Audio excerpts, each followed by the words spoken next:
இன்னைக்கு சண்டே தூங்கி முழிச்சோன்னே கடவுளே இன்னைக்கு நல்ல விஷயம் மட்டும்தான் கண்ணில் பார்க்கணும் அப்படின்னு நினைக்கிறதுக்குள்ளே டகார்னு வந்தவர் தான் அந்த மீன்காரங்க.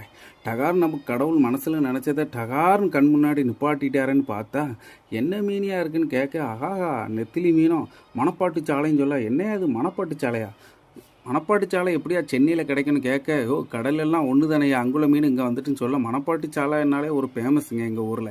அதனால தான் அந்த பேரை சொன்னால் வேறு எதுவும் தப்பாக நினச்சிக்கிறாங்க. வீடியோ பிடிச்சிருந்தா கண்டிப்பாக ஒரு லைக் ஒத்தில் போட்டு பாருங்கள். நாங்கள் 3 பேர் மீன் வாங்க வந்திருக்கோன்னு பார்த்தா 4வது ஒரு துஷ்மந்த் மீன் வாங்க வந்திருக்கான். அவன் ஓசியில் வாங்க வந்திருக்கான். டகார்னு ஒரு கவரில் ஒரு 100 ரூபாய்க்கு போடுங்கன்னு சொல்ல, அவர் 150 ரூபாய்க்கு தான் தருவேன்னு பேரம் பேச, பரவாயில்ல தலைவரை போடுங்க தலைவரை, வாழ்கிறதே அதுக்கு தானே, சாப்பாடு தான் நமக்கு முக்கியம், போடுங்க அப்படின்னு 2 கவர் 150 ரூபாய்க்கு போட, கூட ஒரு கை போடுங்கயா அப்படின்னு சொல்ல, ஓ போடுறேயா இதுக்கு மேலே கையை என் கையை தான் ஐயா போடணும் அவர் சொல்ல, டகார்னு 2 கவரையும் பிடிச்சிட்டு அந்த பைப்பில் பாம்போட பார்த்தா அவருக்கு ஒரு மீனை கூட போடலங்க லாஸ்ட் வர. டகார்னு பார்த்தா இதுதான் நம்ம மீன்காரங்க. டகார்னு காலைல 6:45 வந்தார், ஃபோன் அடித்தார், வாங்கியாச்சுங்க. அவ்வளோதான், இந்த நாள் இன்றைக்கி சிறப்பாக போகும். அவ்வளோதான். நீங்களும் என்ன மீன் வாங்கினீங்கன்னு ஒரு லைக் ஒத்தில் போட்டு விடுங்க, இல்லை சப்ஸ்கிரைப் பண்ணிக்கிடுங்க.